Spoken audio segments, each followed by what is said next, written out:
My name is Ashwant, and I'm a software engineer at Crossover for Work. Today, I'm going to be talking about micro frontends. And just as a heads up, from here on out, when I say MFE, I'm referring to micro frontends. Before I begin, I just want to put it out there as a disclaimer that module federation is something that's only recently come on the horizon for being production ready, and that's what we're going to use to build micro frontends today. And as you can see from this tweet here, it was as recent as 14th of this month that the founder of Module Federation felt that the timing was right to present it internally to his company. So depending on the complexity of your app, you need to identify solutions to the various challenges that are associated with MFEs before considering it for production. Having said that, I'm really excited to see how Module Federation will evolve over the next couple of months. And I've already started migrating my personal blog to be a full-fledged MFE setup. So let me start with a quick intro into what MFEs are. In recent years, there's been this wide popularization of building services as microservices on the backend, and MFEs are essentially an extension of this idea to frontends. So typically, most of our SPAs are monoliths where your entire frontend is one entity that's hosted on one repository, and you deploy it as a single unit using your CI/CD pipeline. With a MFE architecture, you basically split the monolith front end into parts, say the product detail page, which has its own CI CD pipeline, and the shopping cart page, which would be its own standalone MFE as well. So each MFE would have its own development lifecycle, and one team would develop the product detail page at at one port, let's say 8001, and another team will simultaneously build another uh, basically the shopping cart page on another port. And you can then integrate these MFEs into a container shell that's hosted on, let's say, port 8000 into one integrated application. So, why do we need MFEs in the first place? SPAs today tend to be really bloated with sophisticated features. So, with MFEs, you're enabling different engineering teams to work in isolation on the same application. So you can have a shopping cart team that's building only the shopping cart feature from end to end, and that is the front end um, is built as an MFE and the back end is built as a microservice. A good MFE architecture should enforce decoupled modules, and you can prevent inappropriate or unintentional coupling across these modules. So each MFE will be deployed independently. So you tend to have faster, smaller deployments. And any pipeline that builds, analyzes, and tests your code will take much less time because you're doing it just for one MFE, which means PRs can also get merged faster. The front end ecosystem today moves at an insane speed. We have n number of front end frameworks coming out each year. And with MFEs, you can build one portion of your application in React and another in Vue, and they can all coexist at the same time. Similarly, let's say you want to migrate your MFE from React to Svelte, or say you want to upgrade your React version from 17 to 18 in the future.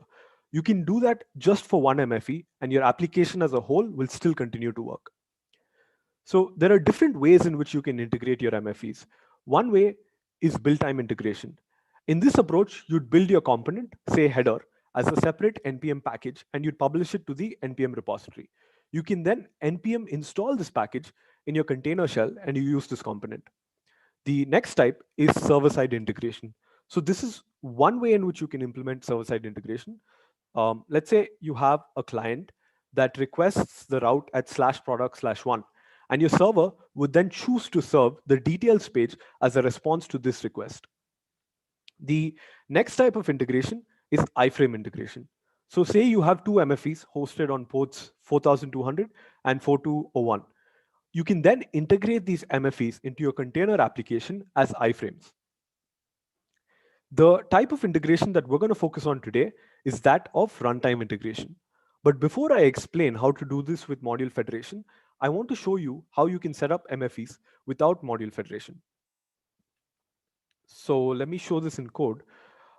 In the interest of time, I'm not going to be setting up the applications from scratch.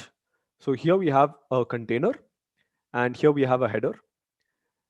Now, the container has a HTML file. with a root element. It's a pretty standard file. And then it has the index file, which renders a React application with a text container, a header container onto this root element. There's a bunch of dependencies, mostly dev dependencies, which are for rendering a Webpack TypeScript application. We have two main dependencies, React and React DOM. Then there's Webpack Common and there's Webpack Dev. All of this is pretty standard Webpack configuration. If you're not clear about any of this stuff, you can check out my repository on GitHub later because I've added comments for each line here. But as of now, don't stress too much about the configuration. So here we have also a header, and the header is basically rendering a div which has a background color of aqua and a height of 60 pixels. So if you see our applications on the browser, on port 3000, I'm rendering a container application, which has the H1 container. And on port 3001, I'm rendering the Aqua header. So what we want to do is we want to integrate this header MFE into our container application here at runtime. To do this, I'm simply just going to copy this link address main.js file from the header, and I'm going to add this to my container in index.html. So I'm going to say script source. I'm going to add this here. Now, if we go back to our container, we still don't see the header. And if I go to the container again, and I comment out this render function call here, right? If we now see our application here, we can see the header now. And the reason this was happening is because the header script gets loaded first, and the header gets rendered onto the root element. And immediately after that happens, the container, when this render function was there, was getting rendered onto the same root element. So it was overwriting the root element to the container. To fix this, what I'm going to do is I'm going to extract this render function, the render function call, into a mount function. And we're going to parameterize this second value to be taken from as a parameter for this function call. So this is called this is just a type that I'm defining here, DOM render target. It's just HTML element or null. And we're going to render the header into this element that gets passed in here. Okay, the next thing I need to do is I need to store this mount function into some global variable. I'm going to call this global variable mount header. Inside my container, I want to invoke this mount function. And let me just write an empty div here. And I want to mount this header inside this div here. To do this, what I'm going to do is I'm going to create a ref using the useRef hook. And we're going to attach this ref to this empty div here. And when the component initially mounts, so I'm going to create a use effect. What we want to do is we want to call this window.mountHeader function. And we want to say mount the header element into this div here. So to do that, I'm going to just pass ref.current. Cool. So once this is done, if I go back to my application,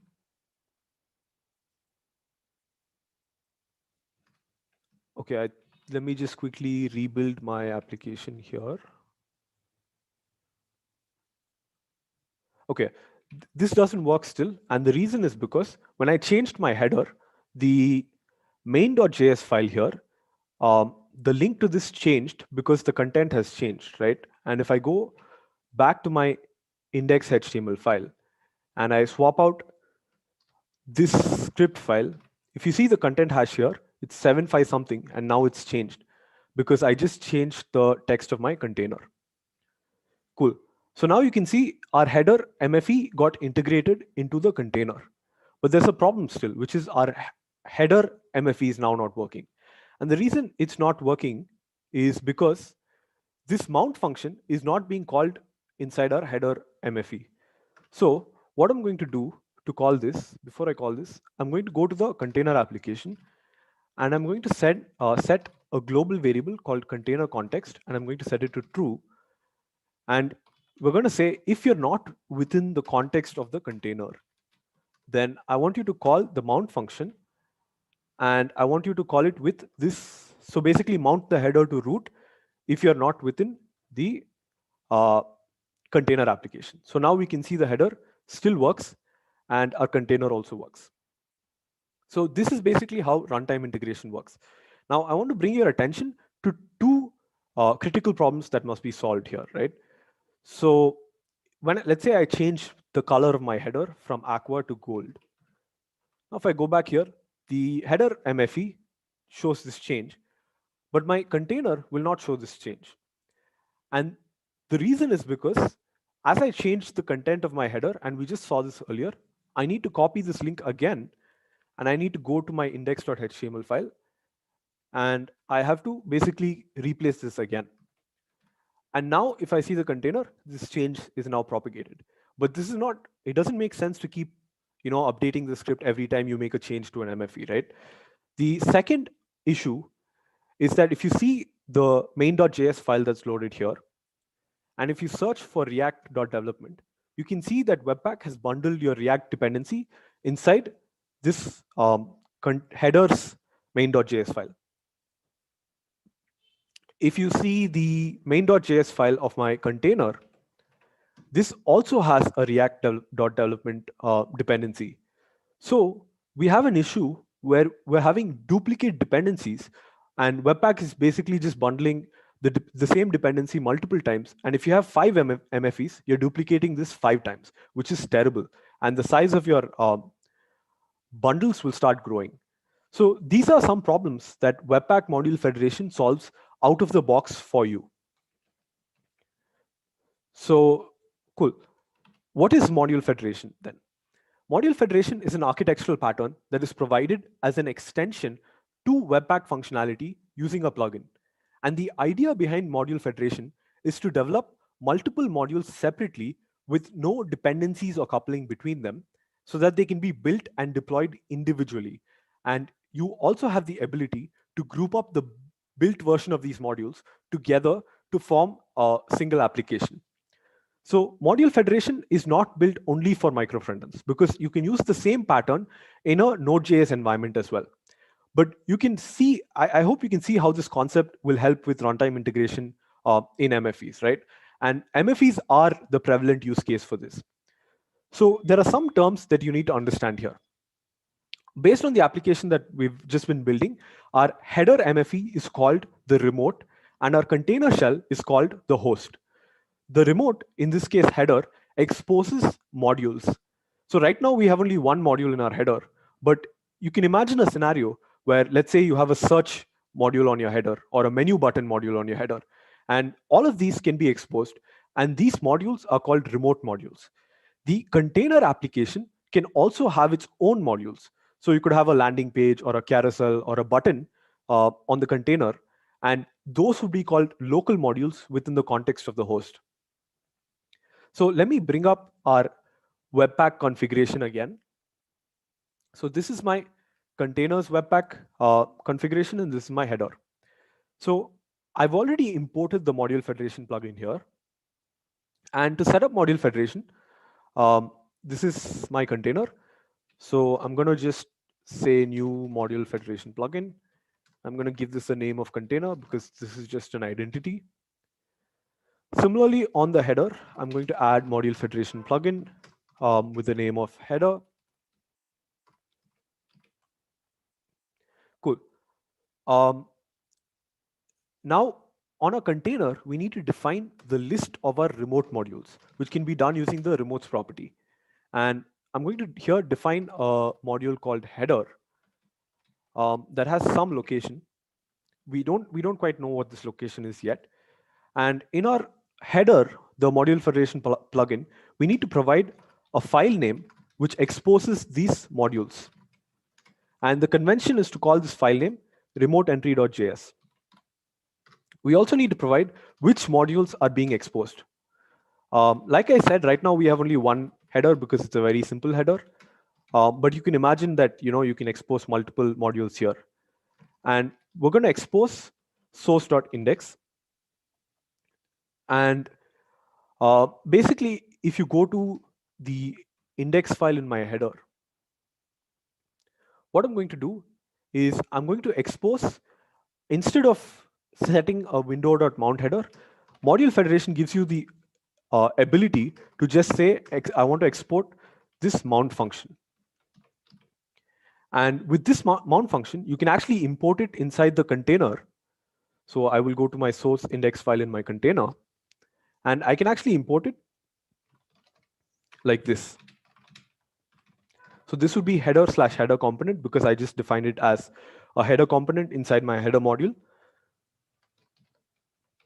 And I'm going to import the mount function here. And because we're not using the global variable mount header anymore, I'm just going to replace this with my mount function. So once I've done this, I also need to mention what is the location, right? And you can identify the location by taking this name and saying header at this path. And we want to basically say inside this file, remote-entry.js. And once we do this, let me now rebuild my dev servers for my container and my header. So let me just say right now, this is not going to work. So if I go to my application here, it's not working. And if you see, okay, there's one more thing I actually missed, which is you also need to specify which dependencies you want to share, so that Webpack Module Federation makes sure that your dependencies aren't duplicated, which can be done using this shared property. And once I've done this, let me rebuild this again. This will still not work actually, because you will have this error called shared module is not available for eager consumption and for React. And what this error means is, and you see this error because the Webpack loads your remote modules asynchronously, and it's just not possible to load a remote module because of the way Webpack works without something called a chunk loading operation. And in order to do this chunk loading operation, I'm going to go to my container. I'm just going to copy everything that's there, cut it out. And in my container source, I'm going to create a file called bootstrap.tsx. And I'm going to paste everything that was there here. And I'm going to call an import function call. And I'm going to import this bootstrap file.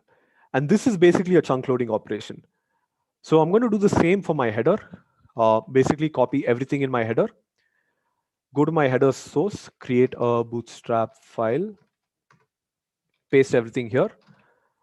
And I'm going to import my bootstrap file here. Cool.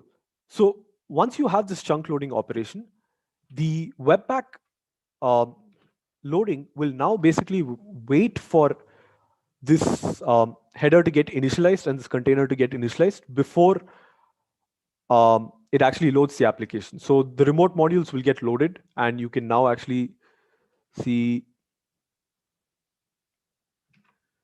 Let me make sure it got built again. I know what the problem is. So we also need to, so the mount function is getting exported in our bootstrap file. So I need to change this file that's getting exposed to bootstrap. And let me rebuild this again.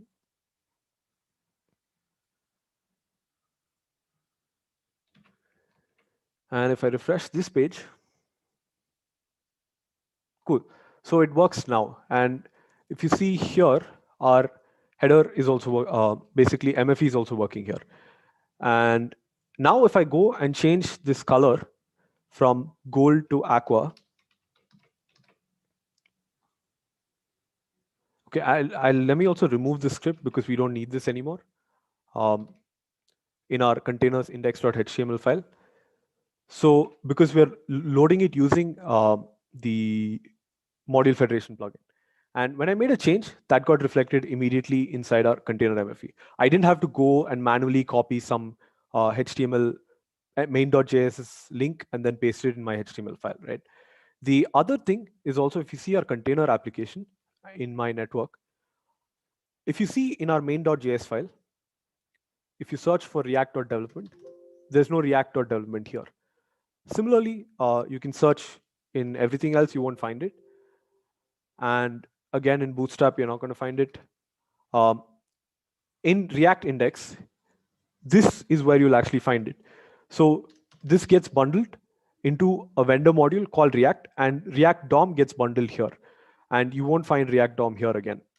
So right now, even though we have the header MFE and the container MFE, we only have one instance of React. So we don't have duplicate dependencies anymore. Cool. So I want to talk about a few more challenges that I faced and had to solve with MFEs so that you can use this experience to sort of focus on other challenges instead of solving these same challenges again. So for this, I have a slightly more complex setup. So I have an auth page, a container, an auth MFE, a container MFE, a header MFE, and a landing MFE. So if you see here, our header looks something like this. It's just a header with a button. There's a landing page, which is just a div. There's an auth page, which has a card and it has a tab. Now, just in the same way that we integrated this header here, we've integrated the header and the landing here. And the first issue I wanted to discuss, like I just showed you here, is lazy loading MFEs. We want to load our MFE only when required. What do I mean by that? So if you see here, the header is on port 8081, landing is on port 8082, and auth is on 8083. And if you see here, even though let me quickly just show you what this container looks like. Here we have basically a React router, browser router, and the app has the header that's coming from the MFE. And if you're in the path of auth, it's going to render the auth page. If you're in the path of slash, it's going to render the landing page. Now, even though we're in the landing page, if you see here, the 8080 is for the container, 8081 is for the header, 8083 is for the auth, and 8082 is for our landing. So even though we're in the landing page, our auth page is getting loaded here. And the problem with this is, you can imagine if you have 100 pages and 100 MFEs, you don't want the user to have to load everything when he's on the landing page, right? So we can solve this by lazy loading our MFEs. And we can actually do this using React Suspense. To do this, I'm just going to lazy import my React module from the same remote modules / landing. So instead of the normal import, I'm going to do a lazy import, and I'm going to do the same for my auth page.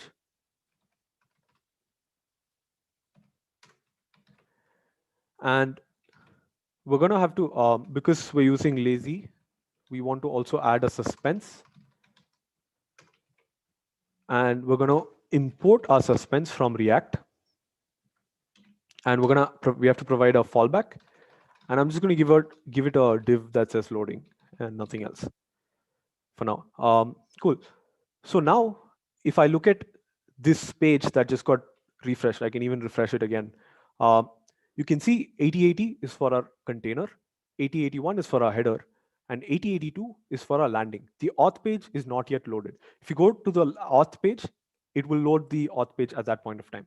So that's essentially, we're now actually lazy loading our application. At this point, one important question that we actually need to solve is how do you communicate between MFEs? For example, let's say you have a product detail page and you click on this cart icon and you want the cart MFE to load, and it should already contain this product in the cart MFE. So we need our product detail MFE to somehow communicate this information to the cart MFE. And this is going to be a use case. This is going to be a requirement that you need like in many places. And in order to communicate, we can actually do it by passing additional parameters to our mount function. So to show this, let me actually give you an example by building a small feature where when I click on this login button that's there on the header MFE, I want this header MFE to communicate to our container application, which has the React router, the browser router, and we want it to say, navigate to /auth/login. So to do this, I'm going to go to my header, and React router actually gives you a hook called use history, which I'm going to import from React router DOM, which gives you a history object. And I'm going to pass this history object as a second parameter in my mount function. And this is in my container. So if let me open header Bootstrap, and in our header, we want to receive this history. And what we want to do is when you click the login button, I want to say do a history dot push /auth/login. So now with this function call, you can actually navigate to that page. So let me now refresh my container application. And if I now click on my login button, it routes to the auth/login page. Cool. All right. The there's an issue here actually, which we're going to solve next, which is we have something. So when you have an MFE that has its own routing, navigation, or as I like to call it, micro routing. Like in this example, we have the auth MFE. When you click on the register button, it navigates to auth/register, and I click on the login button, it navigates to auth/login. So this has its own router. And we have a problem when in our container application, when I click on register and I click on login, it seems to work fine. There's no issues here. But let's say I'm on register, and now if I click on this login button here from the header, the path changes to auth/login, but our application and the tab, the page and the tab are still on register. And the reason this happens is because your container router and your auths router are out of sync. And this is because they have two separate instances of the history object. And this can actually be solved pretty easily. So what we're going to do is we're going to again create in the um, auth module in my container, I'm going to create a history object again with the hook of use history from React Router DOM. So let me import this. And I'm going to pass this inside as the second parameter in my mount function. And in my auth bootstrap file, where you get the mount function, I'm going to take the history object as the second parameter. And React Router gives you this component called router, which you can use instead of browser router to manually provide the history object. And when I do this, and let me refresh my page. So now if I'm on register and now I click on login, you can see that both the path changed as well, the route changed, as well as my tab and my page are changing. So the history object is, the two routers are now in sync. There is one other problem, which is pretty minor. The auth MFE is now breaking, and that's because the router component always needs a history, which we're not passing into this mount function call within the context of our auth page, the auth MFE. So to do this, I'm just going to create a new instance of history, and I'm going to pass it in. And now if you see, the auth MFE is working again, and our container is also working. So yeah, just make sure that when you're micro routing, you keep your routers in sync. Cool. There were some other problems that I actually did end up solving or partially solving, but given that we're almost out of time, I thought maybe this is something I can do in another talk. But just to give you a heads up, for state management, I explored two solutions which seem to work fine. One is using RxJS, and one is using Redux Micro Frontend Library. So this is a library that's built by developers at Microsoft. So you can check out this. I personally prefer RxJS because I don't want to use another library. I have some challenges with RxJS, which I'm in the process of solving. So maybe I can talk about this sometime. The other thing is setting up MFE is actually a very laborious and repetitive process. You have to create a container, you have to install all your dependencies. There's, you do so much stuff, which for every page you keep adding an MFE, at one point it's going to get very, very painful. So make sure you consider setting up some sort of an automation script that automates the setup of a MFE so that you don't have to go through this repetitive process. The other thing I wanted to mention is you absolutely need to consider a CI/CD pipeline, because when you have different teams that are building MFEs and pushing features on a constant basis, you don't want to go through this dance of having to run deployments, orchestrate the deployment for your entire container application, which aggregates all your MFEs, it's going to be very painful. So I mean, these days, even a monolith front end requires CI/CD pipeline, right? So absolutely consider a CI/CD pipeline. That's it for my talk today. Thank you for the opportunity. I just want to quickly show a couple of things. This is the Redux micro front end uh, application in Microsoft from the Microsoft org repository. You can see this has a specific philosophy on how it they want to handle Redux stores. So check it out if that's something you want to uh, look at. The other thing I talked about is the MFE gen scripts.